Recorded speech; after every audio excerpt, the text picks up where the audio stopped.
May I now invite for the next on the program, inviting MARYAM BUKAR HASSAN, aka Al Islam, a renowned poet and an exponent of the spoken words, who has performed at major festivals and events both locally and internationally. Ladies and gentlemen, may I invite to the restroom MARYAM BUKAR HASSAN for spoken words. Please put your hands together for MARYAM BUKAR.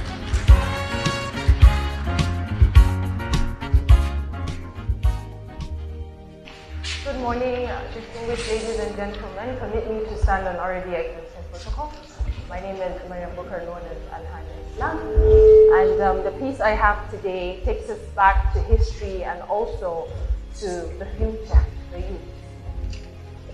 To speak about my country at 60 is to conjure up the ghost of a warrior, an Iroquois that survived the axe, stood tall in the forest and survived the axe, with broken branches that answers questions of vulnerability, with falling dried leaves, creating a pathway leading to my heart.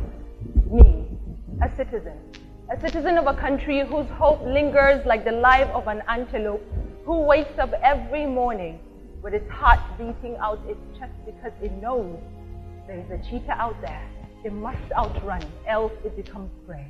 Praying every day that somehow we see the light and hope for the nation.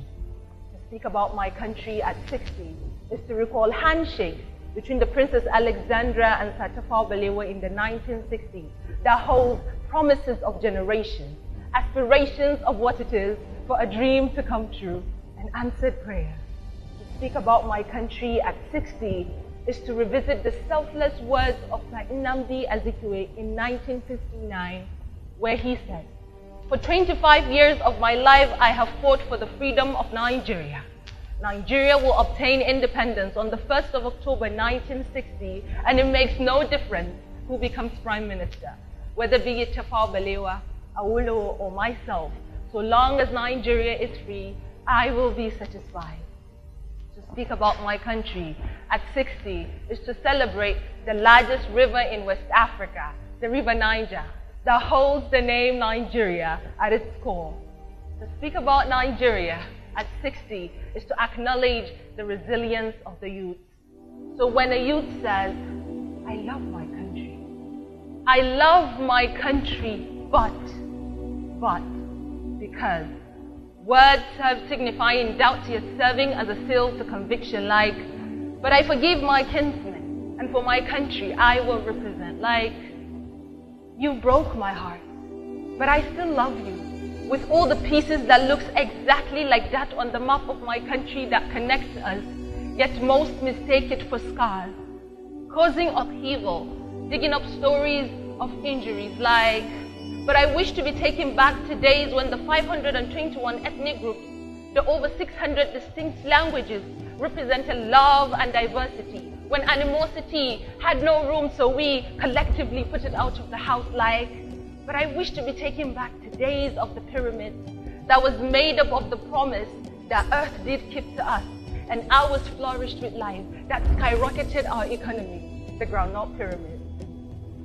Our ancestors are gone, but we are not. Their time is over, but ours is now. We cannot go back to days of glory, but we can conjure up its ghost for inspiration. We can resent this administration and the one to come, but if we do not engage in the process, hold ourselves accountable, Nigeria will never be whole again. As I will always say, government cannot do it alone. It is an entity. Without all of us, it becomes an empty thing, and only through partnerships and collaborative relationships can there be an accelerated progress towards Nigeria's development. So you see, when I speak about my country, I borrow the words of the Egyptians where they say, "Everything dies, but time fears the pyramid. You and I are the pyramid. So show up in your grace, in your might, in your excellence, in all that you are at the core of your existence. Show up, choose life, because it is time to blow your Nigerian dream." Thank you. Please put your hands together once again.